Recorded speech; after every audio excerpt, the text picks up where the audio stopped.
बीते एक दो साल में अपने जम्मू कश्मीर में लगातार आतंकवादी गतिविधियां जो है बढ़ती जा रही है। पहले आतंकवादी घटनाएं या फिर जो इंसिडेंट्स होते थे वो कश्मीर संभाग में ज्यादा होते थे, पर 2023-24 में हमने देखा कि जम्मू संभाग में आतंकवाद एकदम से जो ग्राफ है वो ऊपर चढ़ रहा है, लगातार चढ़ रहा है।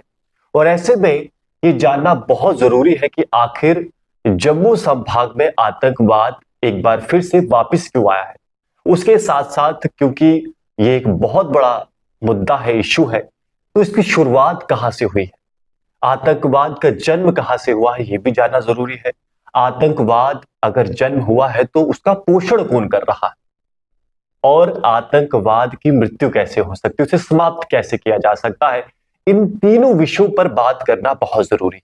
और ऐसे में थोड़ा सा एक आंकड़ा भी अगर मैं आपको बता दूं कि साल 2024 की बात करें तो साल 2024 में 59 ऐसे इंसिडेंट्स आए हैं जिसमें छोटी घटनाएं भी आतंकवादियों की है, आतंकवादी हमलों की है, और उसमें उसके साथ वो वाले हमले भी शामिल है जिसमें हमने सिविलियंस को खोया है या फिर हमने सिक्योरिटी पर्सनल्स को खोया है। और इसके साथ साथ वो वाले आतंकवादी हमले भी शामिल हैं जिनमें आतंकवादियों को मारा गया है। 67 ऐसे इंडिविजुअल्स हैं अगर हम आतंकवादियों को छोड़ दें, जिसमें 31 जो है सिविलियंस हैं, 26 सिक्योरिटी पर्सनल्स हैं जिनकी जो बलिदान हुए, और उसके साथ साथ 63 आतंकवादी भी जो है 2024 में मारे गए। तो ये बहुत बड़ी बात है। और जब 60 अगर हम बात करें, कुल मिलाकर 59 हुए हैं, तो अगर एक अंक आगे बढ़ा दे तो 60 हमले होना छोटी बात नहीं है एक साल के अंदर। जम्मू संभाग ये सब झेल रहा है, और इसी को लेकर कि आखिर जम्मू संभाग में आतंकवादी घटनाएं क्यों बढ़ रही है, हमारे साथ बातचीत करने के लिए जुड़ रहे हैं स्वर्ण देव जी। बहुत ज्यादा इनका अनुभव रहा है, लगभग 37 साल का इनका सुरक्षा के साथ इनका अनुभव रहा है, और इसमें 15 साल ये इंटेल सर्विस दे चुके, प्रीमियम इंस्टीट्यूशन जो भारत की है उनमें इन्होंने अपना योगदान दिया है। साथ में 10 साल ये ऑपरेशनल जो मैटर्स होते हैं सुरक्षा को लेकर, एक बार फिर से बता दूं, उसमें इन्होंने अपना योगदान दिया है। और 10 से 12 साल स्टाफ एंड कमांड एक्सपीरियंस इनका रहा है। तो इतना ज्यादा अनुभव, और इसका आज जो है हम सब उसका उपयोग जो है लेने वाले हैं। बहुत धन्यवाद स्वर्ण जी, आप स्वर्ण देव जी आज हमारे साथ आप जुड़े हैं। Thank you ji for giving me this opportunity. ये मौका देने के लिए आपका बहुत शुक्रिया। मैं सबसे पहले ये जानना चाहूंगा कि आज हम देख रहे हैं एक बार फिर से जम्मू संभाग में, जैसा मैं समझ पा रहा हूं, कि एक बार फिर से आतंकवाद जो है गति पकड़ रहा है और तेज गति पकड़ रहा है। महीने में 2-3 इंसिडेंट देना, 4-5 इंसिडेंट्स होना, आतंकवादी हमले होना लगातार बढ़ रहा है। तो क्या इसकी वजह देखते हैं? ऐसे कि जम्मू रीजन में ये कहना कि ये हमले पिकअप हुए हैं इस साल, और ये 2024 में या 2024 में ही ये हमले तेज़ हुए हैं, ये एक मिसनॉमर होगा। इसको सही इंटरप्रिटेशन मैं नहीं मानूंगा। एक्चुअली जम्मू रीजन 2011 के बाद स्लोली पिकअप होने लगा, और कश्मीर वैली में सिक्योरिटी फोर्सेस ने इंटेलिजेंस की कंसोलिडेशन हुई, पॉलिटिकल कंसोलिडेशन की वजह से कश्मीर वैली में वायलेंस कम हुआ। लेकिन जम्मू रीजन में जो वैक्यूम क्रिएट हुआ सिक्योरिटी का, और इसके अलावा जो पॉलिटिकल इनपुट्स का वैक्यूम क्रिएट हुआ, उसकी वजह से कश्मीर में 2011 के बाद ही स्लोली ये हमले शुरू हो गए। 2011 में एक हमला हुआ, 2012 में एक हुआ, 2013 में एक हुआ, 14 में 3 हमले हुए, 15 में 4 हमले हुए, 16 में 2 हमले हुए, 18 में एक हुआ, 19 में 2 हुए, 20 में 2 हुए, 21 में 5-6 हुए। ये वो हमले हैं जिनमें जाने गई हैं सिक्योरिटी फोर्सेस के और टेररिस्ट के। 22 में 9 हमले हुए, 23 में 7 हमले हुए, और 24 में 15 हमले हुए। अब ये 24 का जो इंसिडेंट है, ये सबसे ज्यादा क्यों हुए, आपका ये सवाल है।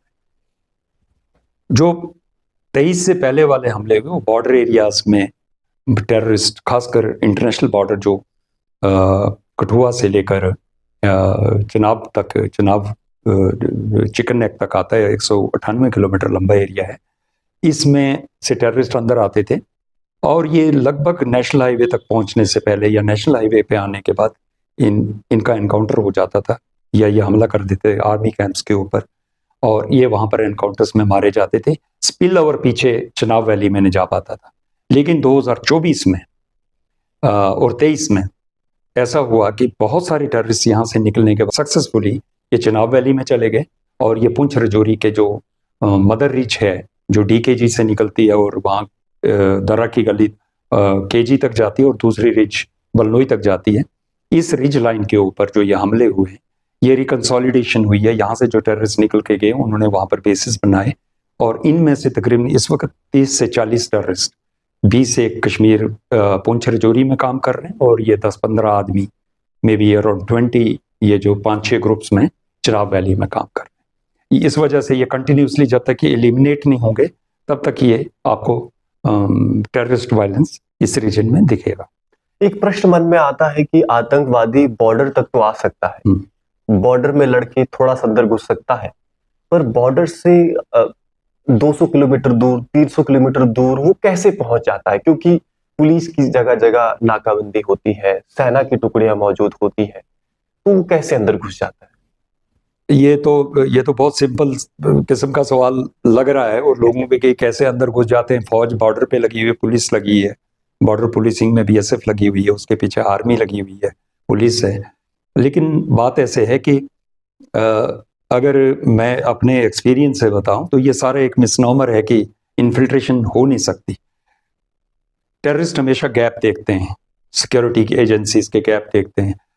जब भी उन्होंने देखा कि ये जो सांबा से लेकर कठुआ तक की बेल्ट है, यहाँ पर जब भी उन्होंने देखा लैक्सिटी आई है करके, वो बल्क में स्पर्ट में, वो पिछले साल जैसे जुलाई के महीने में 7 जुलाई से लेकर 15 जुलाई के बीच में तकरीबन 50 टेररिस्ट इस एरिया से दाखिल हुए, और ये जब अंदर आए तो ये पीछे निकल गए। हाईवे, नेशनल हाईवे जो पठानकोट से जम्मू की तरफ आती है, उससे पीछे निकल गए, तो रास्ते में 1-2 जगह एनकाउंटर हुए।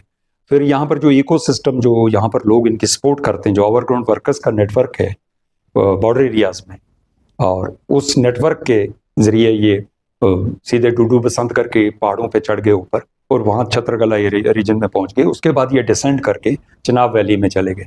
सो it is too simple to say कि इतनी फौज लगी हुई, इतनी पुलिस लगी हुई, उसके बावजूद ये कामयाब क्यों होते हैं? ये कामयाब हमारी कमी की वजह से होते हैं, सिक्योरिटी एपरेटस की वजह से होते हैं, सिक्योरिटी ग्रिड की वीकनेस की वजह से होते हैं, इंटेलिजेंस की वजह से होते हैं।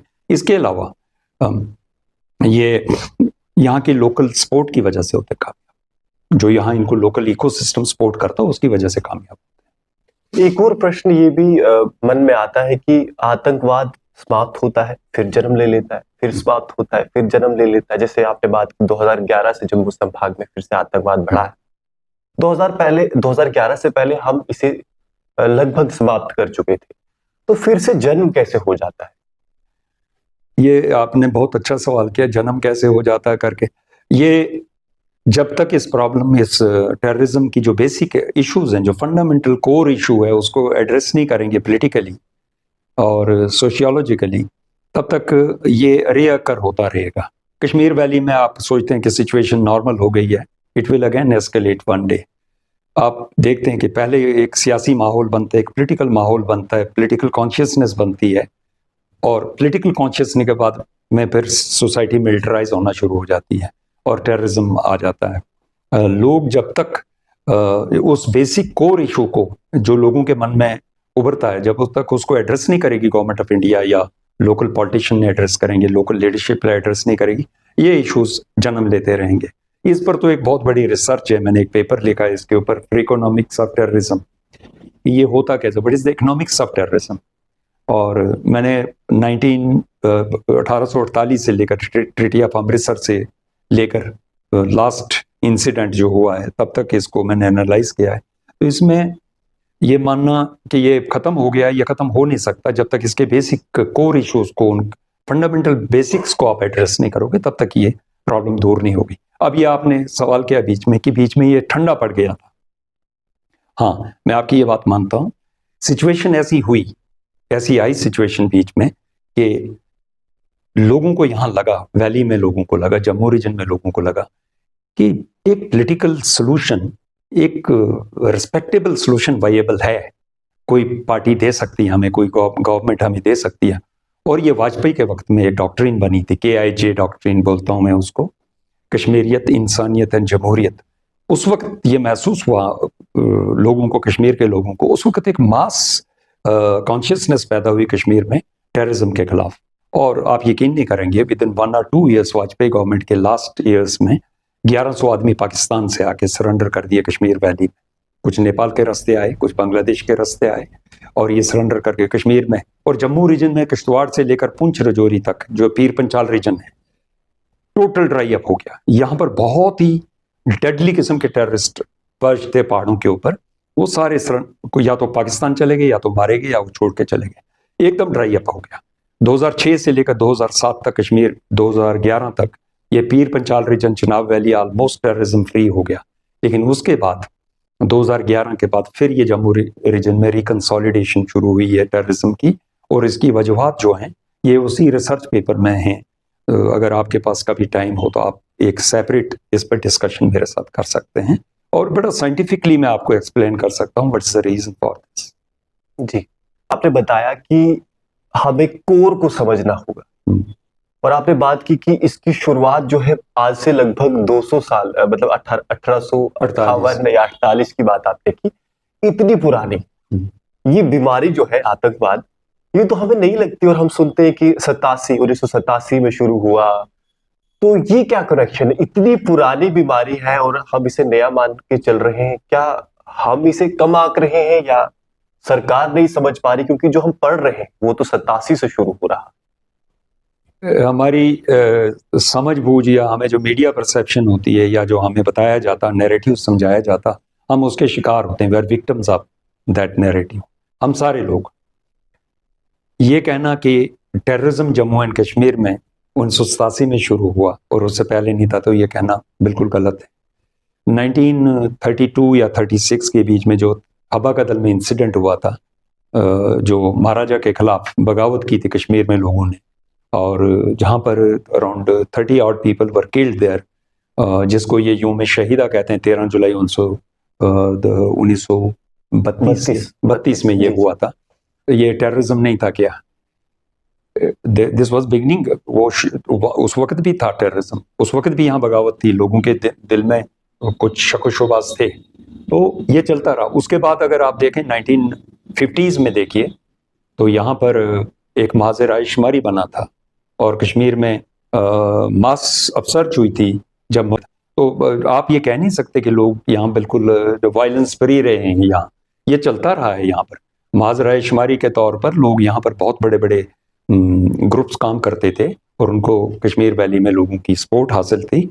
लेकिन ये 1987 में वो जो वैक्यूम क्रिएट हुआ, एक पॉलिटिकल वैक्यूम क्रिएट हुआ, उस वैक्यूम में ये टेररिज्म की तरफ, एक ऑर्गेनाइज्ड टेररिज्म की तरफ ये स्टेट पुश हो गई कि ये टेररिज्म 1987 के बाद ही आने वाला नहीं है। It was there before 1987 also, it was there after 1987 till 2005-6 also, and it will always be there so long this problem is not completely addressed. Militarily इसका कोई solution नहीं, we can only retain it militarily to a limited extent, ताकि normal life लोगों की चलती रहे। लेकिन अगर आप सोचते हैं कि इसका कंप्लीट पीसफुल सोल्यूशन अगर है, तो उसके लिए पॉलिटिकल, सोशियोलॉजिकल, इकोनॉमिक और बहुत सारी इनपुट्स हैं, और कॉन्शियसनेस पब्लिक की और पॉलिटिशियंस की तैयार करनी पड़ेगी उस इशू को एड्रेस करने के लिए। It is possible to put an end. मुझे लगता है स्वर्णदेव जी कि मैं अभी भी शायद इस इशू को अच्छे से नहीं समझ पा रहा हूँ। समस्या कहाँ? आप थोड़ा सा अगर इसे ब्रेक डाउन करिए कि कौन समस्या कहाँ से पनप रही। जैसे आपने बताया कि मतलब 1932 की आपने बात की, तो हम उसे देखते हैं कि एक राइट हुआ था। क्या हम उसे आतंकवादी घटना माने? उसको आतंकवाद से नहीं, लेकिन एक कश्मीरी कॉन्शियस से आप जुड़ा सकते हैं। कश्मीरी आइडेंटिटी क्राइसिस के बारे में, ये कश्मीर का जो है, कश्मीरी जो लोकल कश्मीरी आइडेंटिटी क्राइसिस है, उससे आप इसको जोड़ सकते हैं। तो यहाँ समस्या कौन है? मतलब मैं चाहता हूँ, अगर आप it would not be advisable to say this, क्योंकि ये पॉलिटिकली लोग इनकरेक्ट मानते हैं, लेकिन ये कश्मीर, अगर इसको कोर इशू को समझा जाए, ये प्रॉब्लम है identity issue of Sunni Kashmiri Muslims. ये फंडामेंटल इस इशू की प्रॉब्लम है। अगर ये आइडेंटिटी इशू उनका रिजॉल्व हो जाता है, and if they feel happy about it, aligning with government of India, aligning with the Indian state, aligning with the Indian nation, वो इनपुट अगर हम प्रॉपर किस्म की दे पाएं लोगों को और ये श्योर करवा पाएं कि you are the part of the bigger identity call India और आपकी पर्सनल आइडेंटिटी भी कायम रहेगी, शायद इसमें सोल्यूशन निकल सकता है। सिर्फ कश्मीरी सुन्नी आइडेंटिटी की प्रॉब्लम, कश्मीरी सुन्नी मुस्लिम्स की आइडेंटिटी की प्रॉब्लम है ये, और इसके अलावा इस प्रॉब्लम में कोई इसको रिलीजियस तरीके से देखना बिल्कुल गलत है। मैं इसको मिलिटरीली बहुत ही बढ़िया तरीके से एनालाइज किया हुआ है।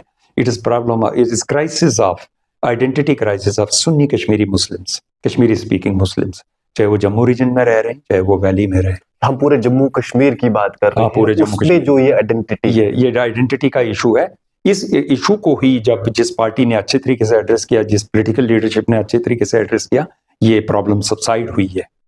और मैंने आपको जिक्र किया एक बात का कि वाजपेयी और मुफ्ती सईद के वक्त में इस डॉक्ट्रिन को जब इम्प्लीमेंट किया, KJI डॉक्ट्रिन, KIJ डॉक्ट्रिन, कश्मीरियत इंसानियत जमहूरियत डॉक्ट्रिन को इम्प्लीमेंट किया गया और उसके पर बड़ा सीरियस रद्द अमल हुआ, उस पर काम हुआ, तो जम्मू रीजन में टोटली डिसिपेट हो गया टेररिज्म और कश्मीर वैली में सबसाइड हो गया। पाकिस्तान से बहुत सारे लोग जो चले गए थे वहाँ पर, उन्होंने दुकानें खोल दी थी, टेररिज्म को सपोर्ट करते थे, कैंपों में रहते थे, वो मास सरेंडर्स हुए वैली में आने के बाद।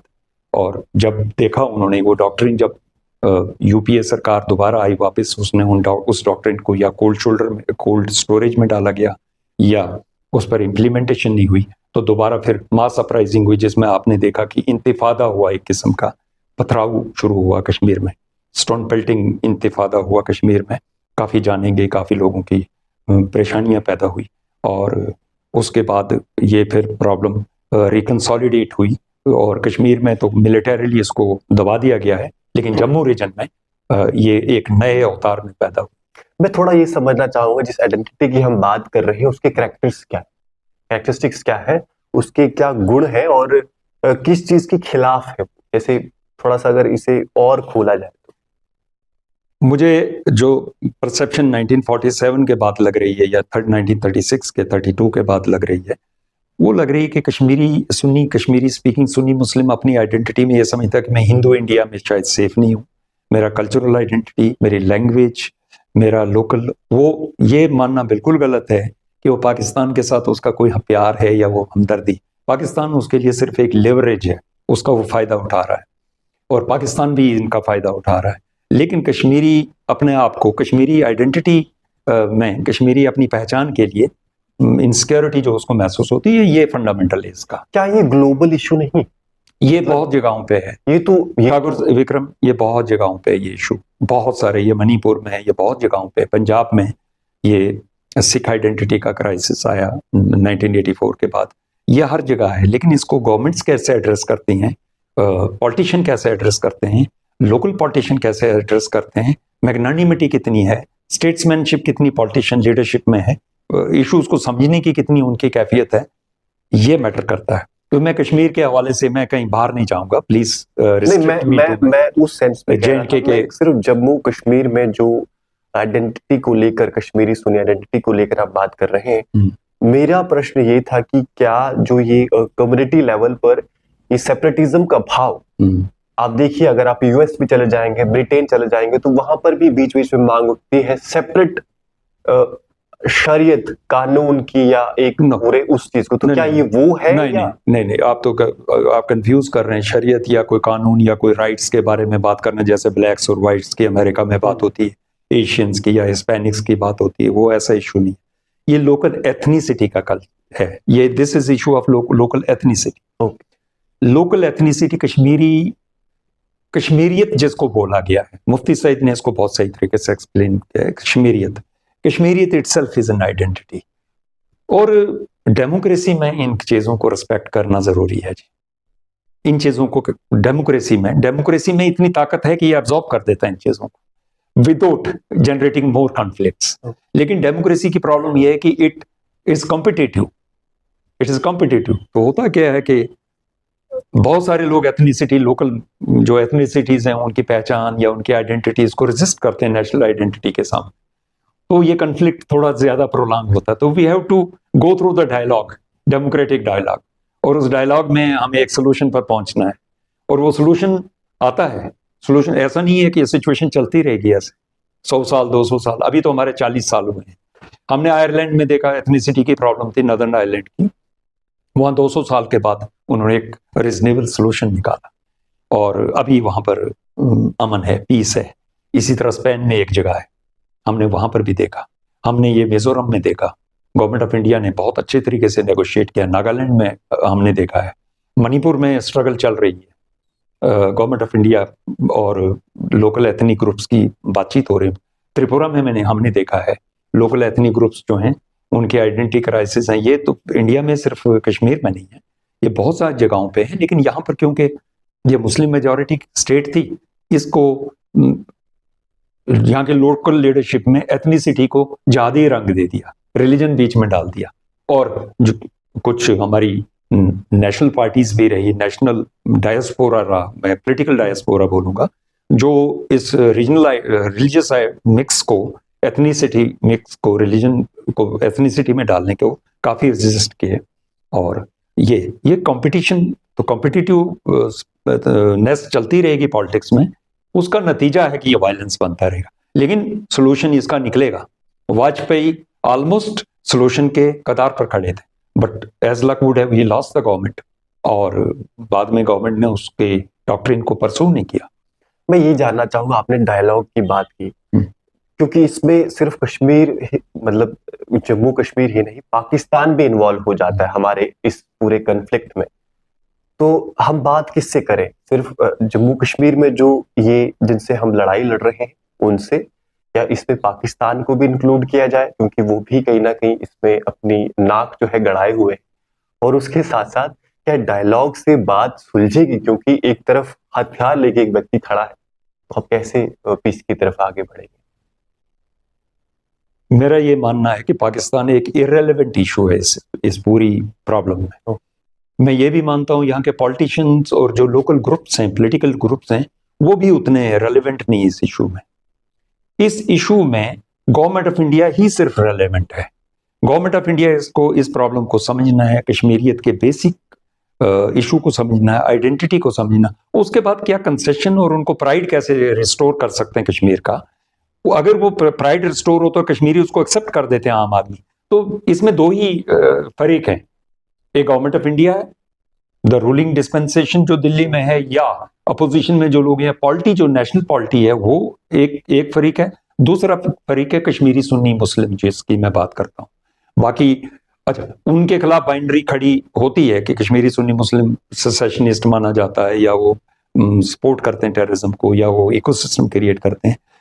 ऐसा नहीं है। मैं ये मानता हूं कि 1998 के बाद जब वाजपेयी की गवर्नमेंट आई, 2004 तक वाजपेयी की गवर्नमेंट रही, उन्होंने एक ऐसा सिस्टम क्रिएट किया अपनी मैग्नानिमिटी की वजह से और अपनी लीडरशिप की वजह से और स्टेट्समैनशिप की वजह से, ये पूरी प्रॉब्लम जम्मू रीजन में सक आउट हो गई। टेररिज्म खत्म हो गया। पाकिस्तान तो तब भी था, टेररिज्म आना बंद, टेररिस्ट आना शुरू। उन्होंने इनफैक्ट जो उनके पास वहां बैठे हुए थे, गढ़ी बिबोला में बैठे थे, मुजफ्फराबाद में बैठे हुए थे, दोमेल में बैठे हुए थे, बाग में बैठे हुए थे, रावलाकोट में बैठे हुए थे, कोटली में बैठे हुए थे, सेंसा में बैठे हुए थे, ऑल ऑफ दीज फेलोज, उन्होंने वीजा बनाए, पासपोर्ट बनाए पाकिस्तान के, और वो जाके नेपाल उतरे आके, या काठमांडू उधर वहां उतरे, बांग्लादेश में आए, वहां से बॉर्डर क्रॉस करके they started coming along their wives and children. ये कब की बात है? 98 की? ये 2002 के बाद और 2008 के बीच में ये सारा प्रोसेस हुआ। मास रिवर्स माइग्रेशन, उस वक्त बहुत ज्यादा शोर उठा कि ये टेररिस्ट आके आ रहे हैं वापस और इनको रिहेबिलिटेट कर रहे हैं। पुंछ में आए, रजौरी में आए, कश्मीर में बहुत सारे आए, और ये बीवी बच्चे लेके आए, दे वर मैरिड अक्रॉस, बीवी बच्चे लेके आए। और मैं तो बिल्कुल दावे से कहता हूँ, एक बहुत फॉर्मिडेबल टेररिस्ट ऑर्गेनाइजेशन थी पुंछ रजौरी में, HM की मिलिट्री विंग था वो, उसको HM पीर पंचाल रेजिमेंट बोलते थे। बहुत ही खूंखार किस्म की ऑर्गेनाइजेशन थी। जो पुलिस ऑफिसर वहाँ पे काम किए हैं, जिनके साथ वो इस बात की तस्दीक करेंगे, मैं वहाँ पर इंटेलिजेंस ऑफिसर था, पुंछ में डिप्टी कमांडेंट जी था, तो वहाँ पर HM पीर पंचाल रेजिमेंट ने काफ़ी नुकसान किया और करके। लेकिन जब एक करेक्ट किस्म का एनवायरनमेंट हुआ, तो वो सारे जो HM पीर पंचाल के रेजिमेंट के जो टेररिस्ट थे, जो पुंछ रजौरी के कुछ लड़के थे, लेकिन most of them were from POK, they were not from Pakistan. वो लोग या तो पाकिस्तान चले गए या मारे गए। Absolute rise of terrorism, it happened between 2004 and 2008. It happened in Pir Panchal region, Poonch and Rajouri district. It happened in whole of Chenab Valley. Kishtwar में सिर्फ एक ग्रुप 6 आदमियों का रह गया था छात्रों रीजन में, बाकी सारे पूरे एरियाज में सबसे डेडली एरिया था उस वक्त ये मरमत में, जो एरिया मरमत है वहाँ शकील अंसारी और अख्तर अंसारी 2 ब्रदर्स थे, बहुत डेंजरस थे। 52 बॉयज फ्रॉम दैट विलेज, उसमें से 10-15 आदमी टेररिस्ट थे, 10-15 पाकिस्तान में थे, उसमें से 8-10 आके सेटल हो गए, 4-5 आदमी अभी भी पार हैं जो सियालकोट वगैरह में रह रहे हैं। और ये जो जम्मू रीजन में टेररिज्म रिवाइव है उनका रोल है, ये तो आपको इंटेलिजेंस एजेंसीज के ब्रीफ में मिल जाएगा। तो ये है, it is possible to stop it. हमारा ये मानना है कि मैं एकेडमिकली बात कर रहा हूँ, मिलिटरीली बात नहीं कर रहा हूँ। हाँ, एकेडमिकली इट इज पॉसिबल कि हम इस सोल्यूशन पर पहुंच सकते हैं, लेकिन नीयत गवर्नमेंट की साफ होनी चाहिए और जो इसमें फरीक हैं उनकी भी साफ होनी चाहिए कि किस लेवल तक गवर्नमेंट ऑफ इंडिया उनके सामने आ सकती है, उनको कंसेशन दे सकती है, और किस लेवल तक वो एक्सेप्ट करने के लिए तैयार है। भारत सरकार की इस पॉलिसी को कैसे देखते हैं आप, जो जम्मू कश्मीर में अभी चल रही है? मैं उस पर इस वक्त कमेंट नहीं करूंगा। महबूबा मुफ्ती ने कहा था कि ये रोबस्ट मस्कुलर पॉलिसी में यकीन रखते हैं, तो करके ये किसी हद तक पहले से ही था, लेकिन अभी जो 2019 के बाद 2020 के बाद मैंने देखा कि गवर्नमेंट ऑफ इंडिया ने वो जो रोबस्ट मस्कुलर पॉलिसी जो महबूबा बोलती थी, ऐसा है नहीं कुछ। गवर्नमेंट ऑफ इंडिया सिर्फ ये कह रही कि डेवलपमेंट करो, सड़कें बनाओ, बिजली दे दो, टनल बना दो, लोगों की जिंदगी इंप्रूव करो। उससे फर्क तो जरूर पड़ा है, लेकिन कोर इशू एड्रेस नहीं हुआ है। कोर इशू एड्रेस करने के लिए आपको जो 2 फ्रीक हैं, मैं पाकिस्तान को फ्रीक नहीं मानता, मैं चीन को फ्रीक नहीं मानता, मैं बाकी जम्मू रीजन के लोगों को भी किसी हद तक आई डोंट, क्योंकि they are outrightly nationalistic outlook में, और यहाँ के लोकल पॉलिटिशियन ने जम्मू वर्सेस कश्मीर की जो बाइनरी क्रिएट की है, ये खाई बड़ी गहरी है।